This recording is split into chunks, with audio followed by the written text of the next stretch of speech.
Kaimo turizmo sodyba Karpinė ir Raseinių krašto ateities sąjūdis Rasai kviečia jūs žiūrėti Lietuvos vyrų krepšinio rinktinės varžybas iš 2016 metų Rio de Žaneiro olimpinių žaidynių. Vieta – Kaimo turizmo sodyba Karpinė.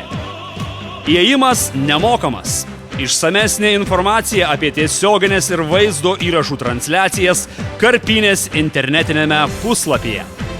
Varžybų metu aktyviausiems Raseinių fanams bus dovanojami krepšinio kamuoliai su Jono Valančiūno parašais. Sveiki, Raseiniai. Šitos kamuolius pasirašau jums, karščiausiams Rio fanams. Ir juos perduodu Remigijui. Jis išdalins jums, raseiniškiams, karščiausiams fanams. Ačiū.